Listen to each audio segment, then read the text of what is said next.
যে যত বড় ধনী হোক না কেন, যার যত টাকা থাকুক না কেন, যার যত অর্থ থাকুক না কেন, কেউ যদি বাবা সোনার পালঙ্কে ঘুমায়, কেউ যদি টাকার বিছানায়ও ঘুমায়, যত অট্টালিকা বানাও না কেন, শেষের দিনে তোমার সঙ্গী কিন্তু কেউ হবে না। হরি বল। যখন আলেকজান্ডার মরে যায় বাবা, মরার আগে বলে গিয়েছিল, যখন আমার দেহটা কফিনের বাক্সে করে নিয়ে যাবে, আমার হাত দুটো ওই বাক্সের বাইরে একটু বের করে দিও। প্রশ্ন করেছিল, কেন বের করে দেব? কফিনের বাক্সে যদি কাউকে নিয়ে যাওয়া হয় বাবা, সব দেহটা তো ভিতরে থাকে, কিন্তু আলেকজান্ডার বলেছিল আমার দুটো হাত বের করে দেবে। কেন? আলেকজান্ডার মরার আগে জগৎকে দেখাতে চেয়েছে, বোঝাতে চেয়েছে, দেখো আমি আলেকজান্ডারের মতো ব্যক্তি, আমার কোনো কিছু অভাব ছিল না, কিন্তু হাত দুটো কফিনের বাক্সের বাইরে কেন? ভালো করে আমার হাতের দিকে তাকিয়ে দেখো, যেদিন এসেছিলাম সেদিন পরনে আমার একটা সুতোও ছিল না, আর যেদিন ভব ছেড়ে চলে যাচ্ছি সেদিনও আমার হাতে কিছু নেই। তাহলে এলে খালি হাতে, যাচ্ছ তুমি খালি হাতে, তাহলে কিসের জন্য বাবা এত আমার আমার আমার আমার আমার? মনে রাখতে হবে বাবা, যে যতই বলি না কেন, ছেলে আমার, মেয়ে আমার, জায়গায় আমার, জমি আমার, বিষয় আমার, যতই আমারে আমারে করো না কেন, বাঁশি যদি বেজে যায় পড়ে থাকবে সরকারি খামার। এসেছো একা, তুমি যাবে একা। যেদিন এসেছিলে মা, জগতে কেউ কেউ ছিল না, আর যেদিন ধরা থেকে চলে যাবে সেদিনও কেউ থাকবে না। তাহলে সাথে যাবে কি? আমার কর্মফল। মানে কর্মফল মানে কতদিন তুমি সৎ কর্মে যুক্ত ছিলে, কতদিন তুমি ধর্মটাকে আঁকড়ে ধরেছিলে, কতদিন সাধু সঙ্গ করেছ, কতদিন হরিবাসরে বসেছ, কতদিন ভাগবত আসরে বসেছ, কতদিন যাবত তুমি একাদশীর উপবাস করছো। এই ভালো ভালো কর্মগুলো আমাদের সাথে যাবে। তবে মা, আমি মৌমিতা আর একটা গ্যারান্টি দিতে পারি, আর একজন আমাদের সাথে যাবে, সেটা আমার গ্যারান্টি, ও যাবেই। তবে জানি না আপনাদের এই বইটাতে নিয়ম আছে কিনা, তবে আমার ডায়মন্ড হারবার এলাকায় নিয়ম আছে মা, মানুষ মরে গেলে সাথে কিছু দাও বা না দাও, দুটো জিনিস তাকে ভাড়া করতে হবে, একটা হলো খোল আর একটা হলো করতাল। কি গো মাইরা, তোমাদের এই বইটাতে হয়তো মানুষ মরে গেলে খোল করতাল বাজে তো? তাহলে এই জায়গাটা একটু ভালো করে ভাবেন বাবা।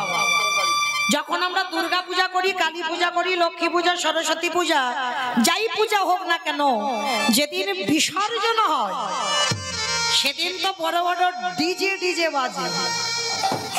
কি বাবা, তোমাদের বইটাতে বাজে তো? এখানেও হয়? যাক বাবা, আমি ভাবলাম বোধহয় আমার ডায়মন্ডেই শুধু হয়। তার মানে এমন বিসর্জনের দিন মা ধুম ধাড়াক্কা বাজনা বাজবে যেন হার্ট এক্ষুনি ব্লক হয়ে গেল। মানে অসুস্থ মানুষ যদি থাকে বাবা, এমন বাজনা বাজবে সে এক্ষুনি হার্ট অ্যাটাক করবে বিসর্জনের দিন। তাহলে এই জায়গাটাই একটু অনুভব করেন, সেটাও তো মা। তাহলে মাকে যখন জলে ফেলতে যাচ্ছ তখন নাচানাচি করে গেলে, লরিতে করে ডিজে বাজিয়ে গেলে, আর যেদিন আমাদের দেহ বিসর্জন হবে সেদিনকে একটা লরিতে করে ডিজে বাজালে হতো না? কি মা, হওয়ালেতে হতো? তাহলে হওয়াচ্ছে না কেন? এই জায়গায় চৈতন্য মহাপ্রভু শিক্ষা দিলেন, ওরে কলিজি ভালো করে পিছনের দিকে তাকিয়ে দেয়, যেদিন এসেছিলিস সাথে কেউ ছিল না, আর যেদিন যাচ্ছিস তোর সাথে যাচ্ছে কে কর্মফল। আর কি গো, তাহলে চলেন যদি আঁকড়ে ধরতে হয় মা, সকাল সকাল গোবিন্দ চরণটা ধরো। কারণ জগতে যা যা কিছু দেখছো মা, সব অনিত্য বস্তু, আর নিত্য বস্তু যদি থাকতে হয় আমার গৌর গোবিন্দ চরণ। তাহলে চলো আছে সবাই আমরা গুরুচরণ আশ্রয় করি। আমরা কিছুক্ষণের জন্য যাব মা শ্রীধাম, নদিয়া, নবদ্বীপ ধাম। কি মাইরা সবাই নদিয়ায় যাবে তো? সবাই যাবে? তা সবাই যদি চলে যায় কীর্তন হবে কাকে নিয়ে? কি গো, সবাই বলছে চলে যাব, তাহলে কীর্তন হবে কাকে নিয়ে? কি গো, ভক্ত না থাকলে কি কীর্তন হয়? আগে তো ভক্ত লাগে। তাহলে কেউ যাব না। এই রাত কত বাজে এখন? 10টা, 10:30 নিশ্চয়ই হয়েছে। তাহলে এই রাত্রিবেলা এক্ষুনি যদি তোমার ছেলে বৌমার অর্ডার না পাও, তোমার স্বামীর যদি অনুমতি না পাও, তুমি কি যেতে পারবে নবদ্বীপ? পারবে না তো। কিন্তু একজনকে কোনো কৈফিয়ত দিতে হয় না, কোনো অনুমতি নিতে হয় না। বলো তোমার সে কে? মন। যত তুমি পাইতে তাড়াতাড়ি যাও না কেন, তোমার মনের থেকে দ্রুত কেউ নয়। পৃথিবীতে যত যানবাহন আছে বাবা, মনের থেকে তাড়াতাড়ি কেউ যেতে পারবে না। তাহলে থাক দেহগুলো সব ছেলে পুলে মানুষ করুক, স্বামী সেবা করুক, আর আমাদের মনগুলো নিয়ে যাব সেই সুরধনী গঙ্গার তীরে। কেমন? আর সুরধনী গঙ্গার তীরে গিয়ে দেখবো সত্যতে নারায়ণ, ত্রেতাতে রাম, দ্বাপরে কৃষ্ণ, আর কলিতে হলো গৌরাঙ্গ। আর যেদিন কৃষ্ণ কলিযুগে গৌর হয়ে এলো, সেদিন নদিয়ার অবস্থাটা কেমন জানো? নদিয়ার ভাবটা কেমন? আজ নদিয়া উদয়গিরি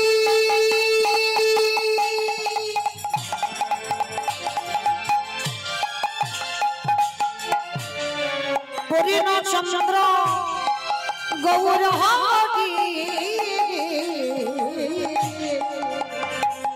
আজ নদিয়া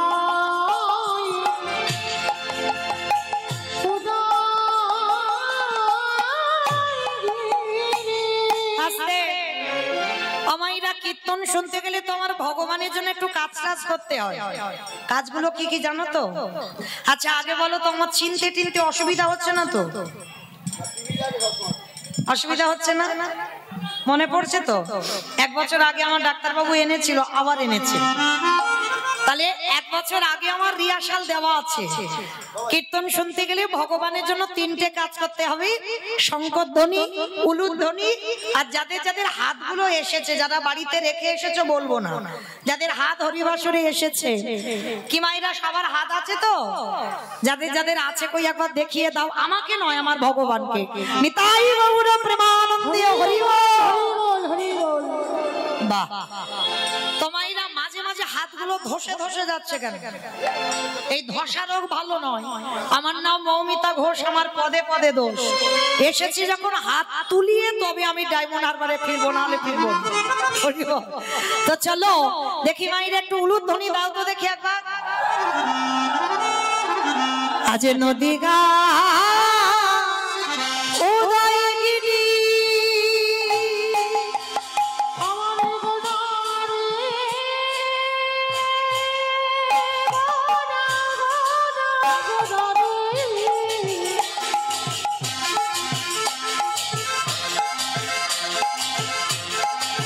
আমারে গোডা গোডা গোডা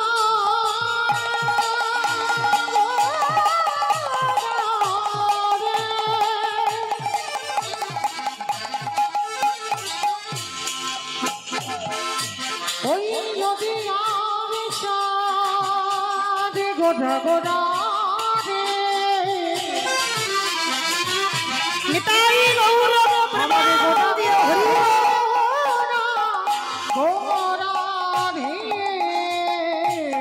নদী গা উদয়গিরি পূর্ণ চন্দ্র আমারে গৌর হরি কৃপা করি হইল উদয়, কৃপা করে হইল আজ কৃপা করে হইল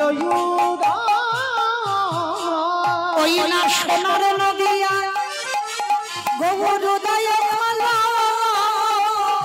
সোনারি নদী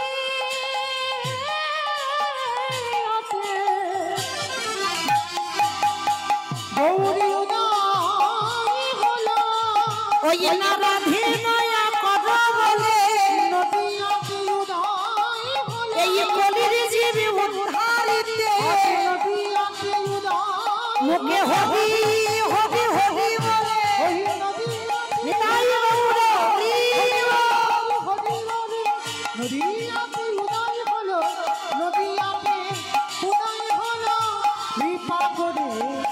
হইল আস্তে নদিয়ার মাটিতে ব্রজেন্দ্র নন্দন কৃষ্ণ কলিতে গৌর হলো। মায়ের নাম কি? শচী ঠাকুরানী, আর বাবার নাম হলো জগন্নাথ মিশ্র। আচ্ছা বাবা, এবার যারা যারা কীর্তন শোনেন বা শাস্ত্র জ্ঞানী বা তত্ত্ব জ্ঞানী, যারা বহু জায়গায় কীর্তন শোনেন, এই ভগবানকে বলা হয় সচিদানন্দন। কেন? মায়ের নাম ছিল শচী ঠাকুরানী, ওই জন্য মার নাম অনুসারে ছেলেকে বলা হয় সচিদানন্দন। আর বাবার নাম জগন্নাথ মিশ্র, ওই জন্য বাবার নাম অনুসারে ছেলেকে বলা হয় জগদানন্দন। আচ্ছা, এইবার আপনারা যারা কীর্তন শোনেন বা বোঝেন, বলেন তো আমার ভগবানকে সচিদানন্দন বলে না জগদানন্দন বেশি পরিচিত হয়েছে? সচিদানন্দন। বেশ, জগদানন্দন কিন্তু কেউ বলে না, সব বলে সচিদানন্দন। কিন্তু বাবা এই জায়গাটায় সবাইকে ভাবতে হবে, কেন? ভগবান তিনি তো কলিযুগের মহাপ্রভু, কলিযুগের ভগবান। তাহলে কলিযুগের ভগবান হয়ে তিনি আজকের মায়ের পরিচয়ে পরিচিত হলো। আর কি হয়েছে? আর আপনারা আমরা সবাই কলির সন্তান হয়ে আমরা কেন বাবার পরিচয়ে পরিচিত হচ্ছে? দেখবেন বাবা, কোথাও গেলে যে মা দিল ব্যথা সে মা রইল কোথা, কথায় বলে না? যেখানে যাও না কেন, যদি একটা বাচ্চা হারিয়েও যায়, সবার আগে কি কেউ বলবে এ বাবা তোর মার নাম কি? সবার আগে বলবে তোর বাবার নাম কি। আর যে বাবার নাম বলতে পারবে না বাবা, সমাজ তাকে কত গালিগালাজ করবে। যেখানে যাও না কেন তোমাকে তোমার বাবার নামটা লিখতে হবে। কিন্তু এই জায়গায় চৈতন্য মহাপ্রভু তিনি মায়ের পরিচয়ে পরিচিত হলো, আর আপনারা আমরা কলির মানুষ হয়ে সবাই বাবার পরিচয়ে গেলাম কেন? এইটা জানতে গেলে বাবা একটা কথা শুনতে হবে, তাহলে বুঝতে পারবে। তবে মন দিয়ে শুনতে হবে, তবে অনুভব করতে পারবেন কেন ভগবান আমাদের বেলা বাবাকে জায়গা দিল আর নিজের বেলা মায়ের জায়গাটা দিল। কেন? শোনো মায়েরা ভালো করে। কেমন? একটা ছোট্ট বাচ্চাকে ফেলে বাবা চলে গেছে কাজে, 1 বছর পর পর বাড়িতে আসে। আর মা কি করেছে? সারাদিন সংসারের খাটুনি খেটে ওই ছেলেটাকে দিনে দিনে বড় করছে। বাবা কিন্তু কোনো কাজ করছে না, বাবা তো কর্মে চলে গেছে, টাকা পাঠায়, মা ছেলেটাকে মানুষ করে। কিন্তু ছেলে যখন একটু বড় হয়েছে, হঠাৎ বাবা একদিন বাড়িতে আসছে, আর ওই ছোট্ট বাচ্চাটা ধুলো কাদা বালি মেখে আছে। সেই অবস্থাতে খেলতে খেলতে দেখে না তার বাবা বাড়িতে আসছে, আর সেই খেলা ধুলো কাদা বালি অবস্থায় ছুটে গেছে, মানে আনন্দে বাবা ফিরছে তো অনেক দিন পর। তা বাবা ফিরছে বলে ছেলেটা ছুটে গিয়ে বাবার কোমরটাকে সবে জড়িয়ে ধরতে, ছোট বাচ্চারা যেমন করে, বাবার কোমর জড়িয়ে ধরতে যাবে, তো বাবা কি করেছে? ছেলের হাতটা ধরে বলছে, আরে দাঁড়া দাঁড়া দাঁড়া দাঁড়া দাঁড়া, ছি ছি ছি ছি ছি, এই ধুলো কাদা বালি মেখে আছিস আর আমার দামি জামা কাপড়।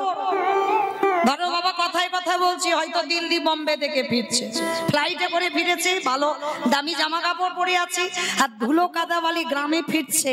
আর সেই বাচ্চাটা যদি ধুলো কাদাবালি নিয়ে বাবার কোলে ওঠে, বাবার দামি শার্ট নষ্ট হয়ে যাবে না? ছেলের হাতটা ধরে বলছে, দাঁড়া, আমি বলে এখন নিতে পারবো না, মায়ের কাছে যা, মা যদি পরিষ্কার করে দেয় তারপরে আমি তোকে কোলে নিয়ে ঘুরতে যাব। ভালো করে মন দিয়ে শুনবে। কেমন? তার ছেলেটাকে যেই না বকা দিয়েছে, বাবা অনেক আনন্দ করে গিয়েছিল তো বাবার কোলে উঠবে বলে, তা বাবা যেই না হাতটা ধরে সরিয়ে দিয়েছে, ছেলেটা কাঁদতে কাঁদতে মার কাছে গেছে। আর মা কি করেছে? সংসারী মা তো সারাদিন খাটুনি খেটে সবে দুটো অন্ন নিয়ে বসেছে, প্রসাদ পাবে, আর সবে 1 গ্লাস দেবে, ছেলেটা দরজায় গিয়ে ডাকছে মা। সবে মুখে তুলেছে, এখনো দেয়নি। যেই না মা বলেছে, মা তাড়াতাড়ি করে ওই অন্যের থালাটা সরিয়ে রেখে উঠে গিয়ে দেখছে ছেলে দাঁড়িয়ে দাঁড়িয়ে দরজায় কাঁদছে। আই বাবা কাঁদছে কাঁদছিস কেন? বন্ধুরা মেরেছে বুঝি, নাকি মারামারি করেছিস, ঝগড়া করেছিস, ওই জন্য কান্নাকাটি করছিস? ও তো খেলতে গেলে লাগবে, খেলতে গেলে মারামারি হবে, তা কাঁদছিস কেন? ছেলেটা মাথা নিচু করে বলছে, ও মামা, বাবা বাড়িতে আসছে। বাবা আসছে? তাই এ তো আনন্দের কথা, তা তুই দাঁড়িয়ে দাঁড়িয়ে কাঁদছিস কেন?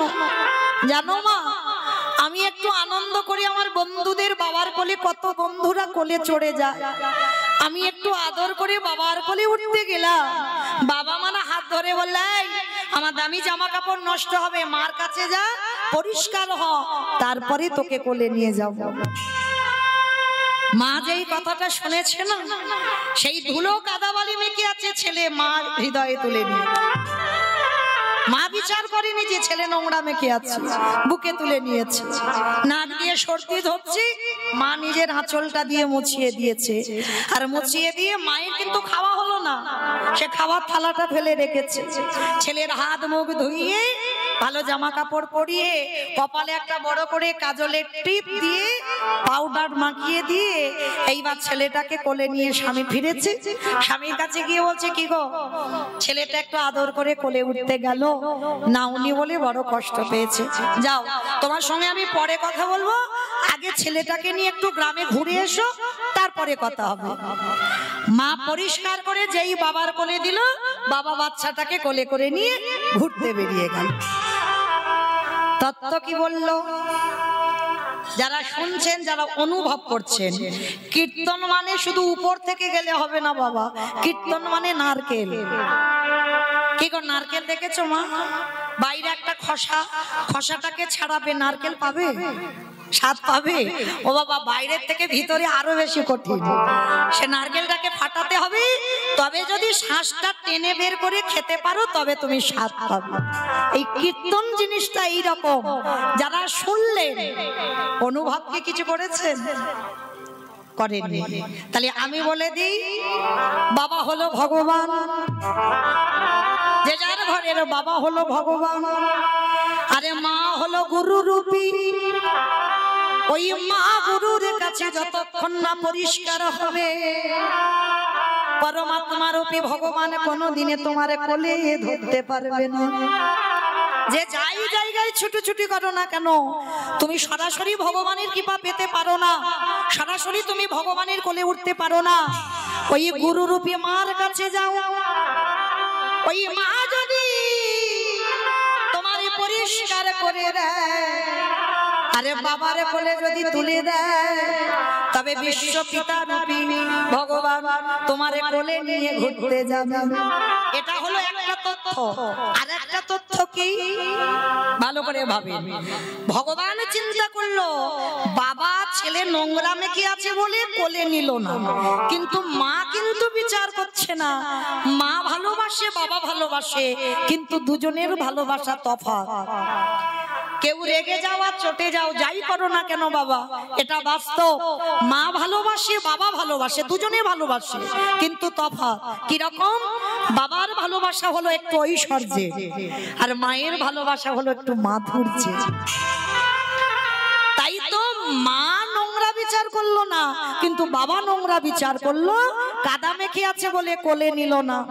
ভগবান চিন্তা করলো, এই কলির মানুষ, এরা তো সবাই নোংরা মাখাজি, সবাই নোংরা মেখে আছে। মা, যারা বসে আছো, যারা দাঁড়িয়ে আছো, আমি কীর্তনিয়া সম্প্রদায়, সবাই নোংরা মেখে আছে। কিসের নোংরা?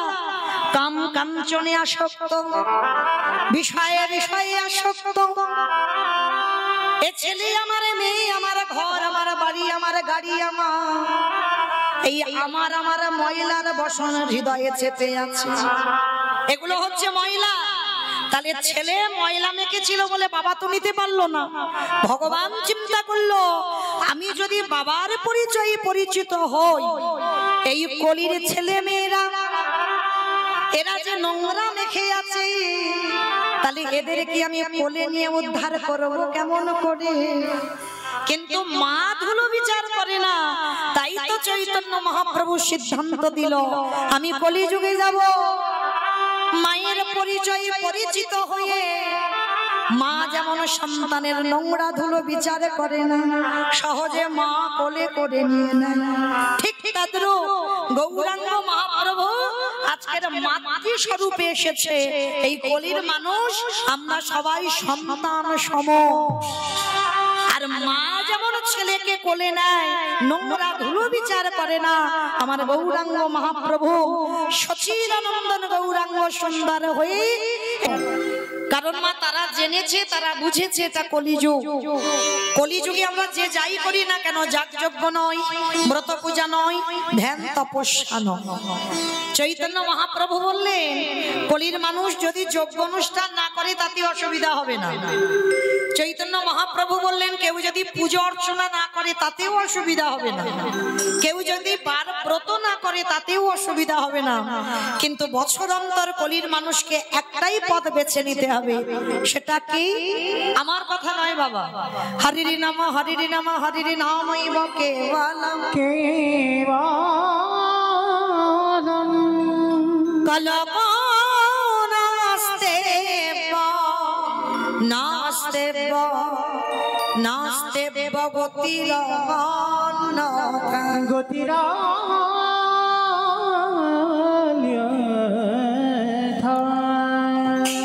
কলির মানুষের হরিনাম ছাড়া কোনো গতি নাই, কোনো গতি নাই, কোনো গতি নাই।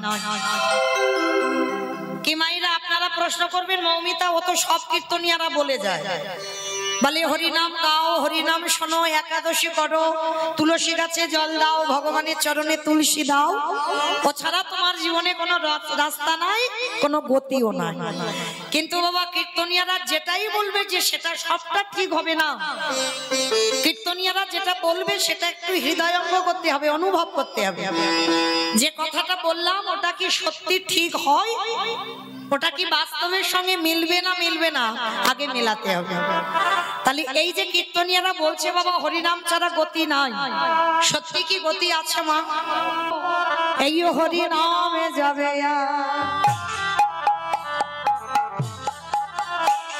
আমাদের পচা দেখা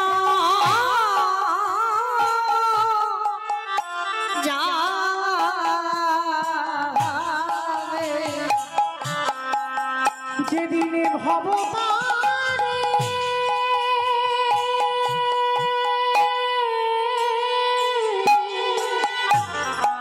হরি বল হরি বল, যেদিনে ভবতারে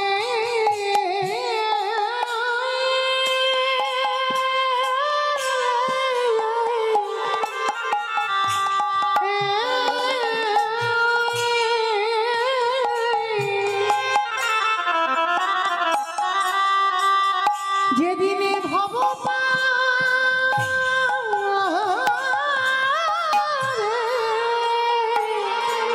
হরি বল হরি বল, তুমি চলে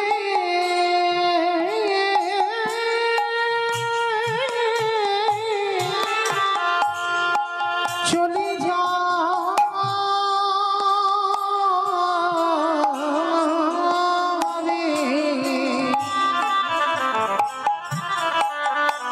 ওরে সেই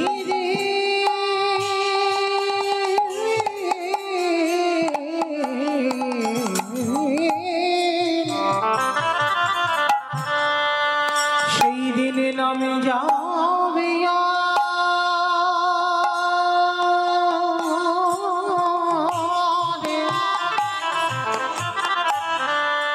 আমাদের পছা দেহ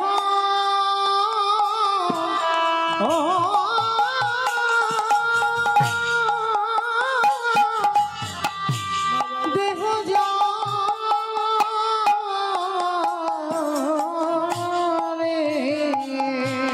সেদিন তোমার আর আপন বলতে কেউ থাকবে না। যেদিনে খাঁচা ছেড়ে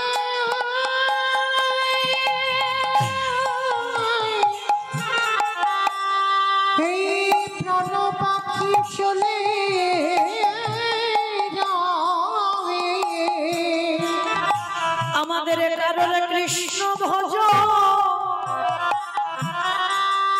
হলো না, আমি না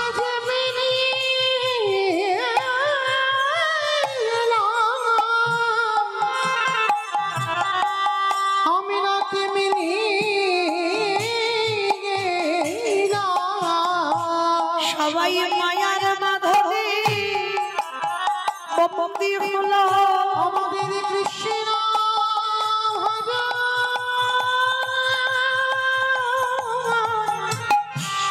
আরে হলো না ভাই। আমরা শুধু এলাম খেলাম ভব ছেড়ে চলে গেলাম কৃষ্ণ বলে কাটিলাম না গো। এ দয়া মায়া পারে ঘাটাতে দাদায়ে রইলাম আমার কেশে ধরে একেবারে টেনে তোলো। তুমি যেন আমার চরণে ছাড়া করো না দয়া তোমার ওই চরণে জানাইয়ে রাখলাম। আমি তোমার ওই চরণে সবে সব দিলাম তুমি যে ভব পারে গঙ্গাধারে যেন চরণে ছাড়া ছড় করো নাহি। আস্তে এই কলির জীবীকে উদ্ধার করিতে লাগলো নিতাই গৌর হরি বল।